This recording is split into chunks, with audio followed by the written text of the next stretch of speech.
Hello, everybody. It's Jesse. I'm on my own, trying something new. I came across the Hunter Biden stuff today, and it's honestly spectacular. As I think a lot of you know, I'm not for Trump 100%, and I'm not fully on the right or on the left. I do have my own opinions. And I've called out the Epstein stuff, and I'm gonna call out this as well. This is awesome. My first thought when I watched this interview with Andrew Callahan, which by the way, props to Andrew Callahan. My first thoughts on watching this podcast were, first of all, how'd you get this guy to sit down for 3.5 hours? And second, why do we why does anybody that might be affected by politics want this guy to talk for 3.5 hours? It seems like there may have been more of an agenda to this than maybe what appeared. And I'm going to share some of the clips from this interview. It goes from him threatening to invade El Salvador because of the undue process of certain illegals, all the way to basically how to cook crack cocaine. All of it's pretty spectacular. So before we waste any more time, let's get into the first clip here. All right, and go. Oh, might have to refresh. My bad. Try that.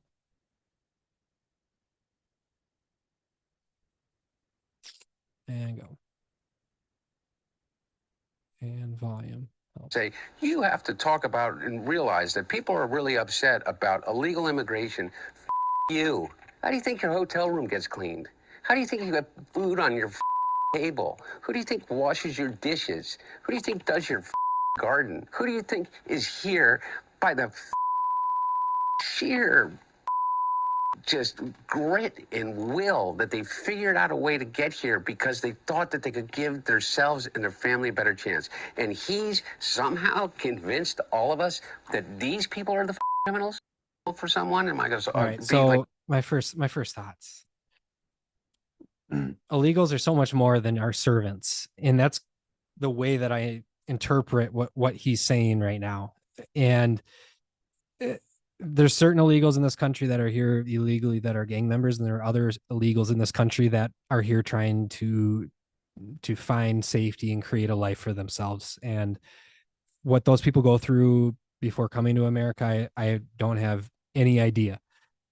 But the way that he refers to illegals as like, okay, we're going to kick out all of our servants. What are you going to do? You're going to do your own laundry as an American. For one, it's a little insulting. I think a lot of us are perfectly capable of doing what he's claiming our servants would be doing. Let's continue on. This is great. And this next one's one of my favorite ones right here. Let's see. I might have to do the same thing here, won't I? Yeah. All right. Let's hit refresh. There we go. My question to anybody that is keeping an open mind is, what is it that you think the laptop proves, or what you call the laptop? So everybody has a laptop. So when they say Hunter Biden's laptop, what is it that they're talking about? Do you know? Well, I know. Before we go too deep, Hunter Biden's laptop, obviously the controversial topic of the 2020 election. The New York Post submits a story exposing Hunter's laptop. They even have like the laptop guy who's blind. The New York Post posts a story and it gets taken off Twitter because it's Russian misinformation. Turns out it is Hunter's laptop after all this time. Don't know if it affected the election or not. Who cares? It's funny. Now, Andrew Callahan here is asking Hunter Biden about the laptop. So this is Hunter's response. I know that your entire iCloud was connected to it, all of your personal text messages, private photos, all that kind of stuff. Like everybody's laptop. Yeah. Okay. And you left it with a repair shop owner. Particularly, I think the New York Post was involved in the spearheading of this mass dissemination of your private materials. From what it seemed like, it was a lot of private text between you and your friends, family. Your entire sort of private life was on there. Yeah. And again, so everybody has a laptop. Everybody. Right. I have a laptop. I'm assuming not. No. Not everybody has a laptop. Everybody has a digital life. Almost certain everybody has a communities digital will life. have Everybody has a laptops. digital life, pretty Right. much. And that Continue. includes voicemails and pictures and text messages and emails and location data and, everything. Everybody, you do. Everybody that is I can vouch for that. All of those things that he says that are on his laptop, I have on my laptop too. here right now, by whatever means, they got my digital footprint going back decades. Right. Great. And when he expands on this, that it's a nothing burger. The way that he answers this question is so funny. And he's in complete denial of the laptop, although he confirms that the laptop is his laptop. And way long ago, I knew some people on X or Twitter that used to have the files, or like the laptop files, and I did page through that, and there's a lot of very interesting things on that laptop, and the fact that he only got a gun charge out of all of it is comedic, and due to that past precedent, I suppose we shouldn't be too shocked when we see Diddy get off easy and the whole Epstein thing. Obviously, if they're in power, there's a reason why they're never going to be locked up. Anyways, fantastic reply. We now know that everybody has a laptop. All right, this one's good. All right, I'm probably gonna have to refresh. Stick with me. I've learned my lesson. Here we go. Refresh and play. No. Do you know what I mean? Like, Well, because they think cocaine, Scarface, very cool. Crack cocaine, they think The Wire. oh, in that sense, absolutely. You know what I mean? Like, I'm they gonna roll don't up know my how sleeves similar and the talk chemical about what I compounds know. are. Well, the only difference between crack cocaine and cocaine talk about is drugs. sodium bicarbonate and water and heat. Literally, That's it? That's it. And those things are pretty much free if you go to like a science store. This is free.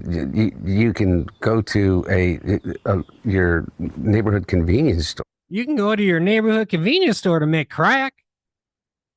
and just get. Anyway, I don't want to tell people how to make crack cocaine, but it literally is a mayonnaise jar, cocaine, and baking soda. How different is the experience? It's vastly different. And like for real, I feel really reluctant to kind of have some euphoric discussion. I know you're not asking me to do that, but have some euphoric discussion tell he's not about reluctant. crack cocaine. I think this might be kind of the opposite here. Okay, no, it's the exact opposite. I'm saying I don't want to have the experience of some euphoric recall.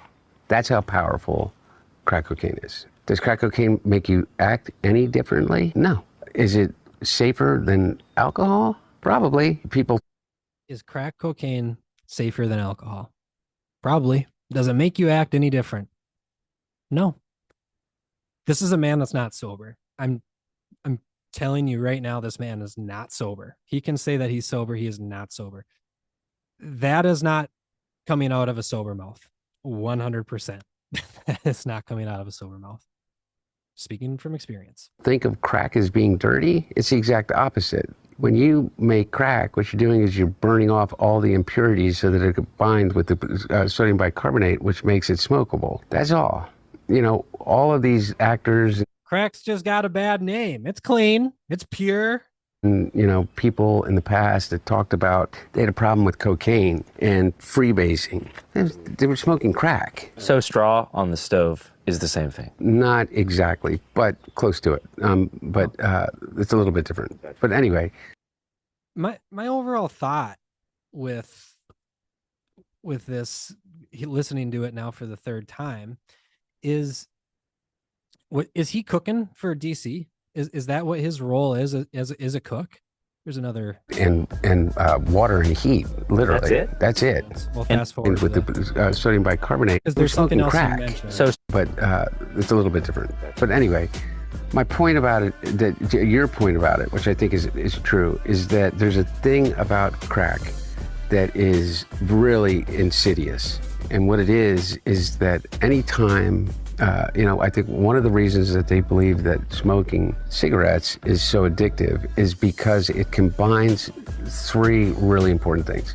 It's habit forming, there's an oral fixation, and there you is a that, ritual Hunter. combined with it. Give you And that. so the idea of hand to mouth is a habit and a fixation that we learn very early, even as children. with a pacifier, with a spoon, with your thumb, to even to breastfeeding. Okay, so really, so I don't want to get into the psychology of it because I'm no expert, but I do know this, is that you combine with that ignition, combustion, and then you combine the ritual. You have your cigarette in the morning, you have a cigarette when you get out of the car. What's the ritual for crack? You have your crack? cigarette with your coffee. Crack is that on steroids, he says. So, okay, your ritual with your morning coffee is your morning cigarette, right? What's your ritual with your morning crack hit? Going out in the street and getting more crack? I mean, come on.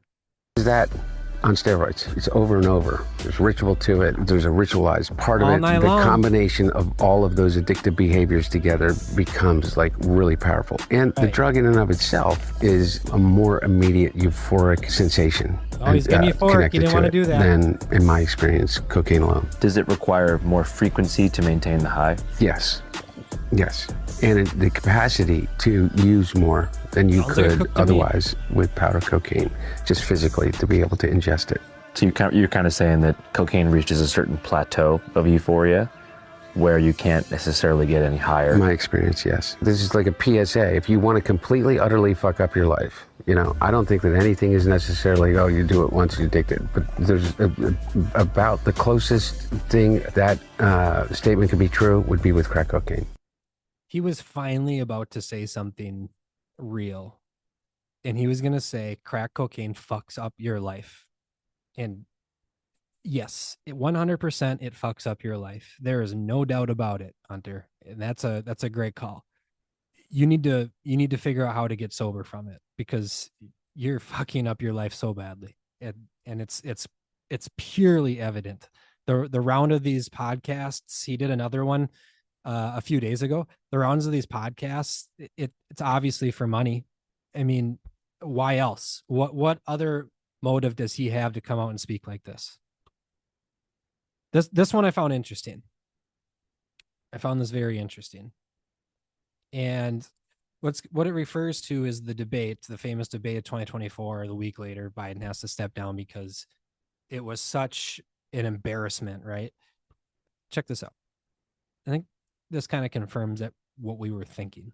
He flew around the world, basically, the mileage that he could have flown around the world 3 times. Yeah. He's 81 years old. He's tired as shit. They give him Ambien to be able to sleep. He gets up on the stage, and he looks like he's a deer in the headlights. And I know exactly what...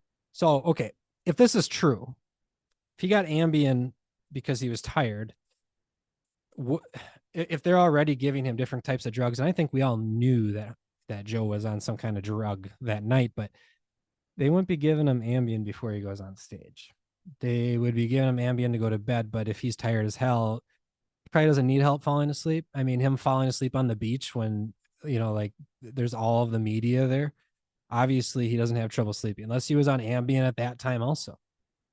This clip, I'm going to play it one more time. Then I got one other clip I'm going to play. It's so interesting. What happened in that debate? He flew around the world, basically, the mileage that he could have flown around the world 3 times. Yeah. He's 81 years old. He's tired as shit. They give him Ambien to be able to sleep. He gets up on the stage, and he looks like he's a deer in the headlights. And 2 things. 1, Trump is a cyborg. Nobody at the age of 80 has the energy that man does. My second point is, going forward as a nation, can we start electing people that are like in their 40s and 50s instead of their 80s and maybe a year away from, I don't know, having a diaper? It would be nice to have somebody in office that could, you know, operate around the world and then still be sharp enough to do a debate. I mean, this is the hardest job on the face of the earth. Like, there's a reason why the job is so sought after, but it also comes great responsibility, tons of other special interests. Let's get somebody that's actually sharp and kind of knows what they're doing and isn't confused. So here is the clip of him at the debate. Making sure that we're able to make every single solitary person eligible for what I've been able to do with the COVID. Excuse me, with dealing with everything we have to do with, look, if we finally beat Medicare, we're trying to provide housing for Black Americans. The impact on The, This was a sad the day. You Honestly. remember it, obviously. You know, This was a sad day for America. It 100% was. I mean, to not even have like a real fair election for 2024 isn't talked about enough. I mean, they kind of stage a coup against this guy after this debate. Maybe they fed him Ambien on purpose. His prostate cancer would suggest that he wasn't going to make it anyway. So they give him Ambien and then they install somebody new to run, and they're not going to primary because I think at that point RFK was like getting like 30 or 40% of the Democrat poll before RFK went independent. And I know the Democratic Party was scared about that. And anybody that says to me, well, that's only, you're only saying that because you like RFK. Well, the Democrats did the same shit to Bernie Sanders in 2016 with Hillary. Like Bernie had the Democratic primary and he was going to win, by the way. No, there's no doubt. And say what you want about Bernie Sanders, but something I do appreciate about Bernie Sanders, there's not very many things, is you kind of have more of an idea of who the guy is. And you know that he would be the one that's present throughout his entire administration. You may not agree with any of his ideas, but you have a good idea what you're getting when you look at a Bernie Sanders.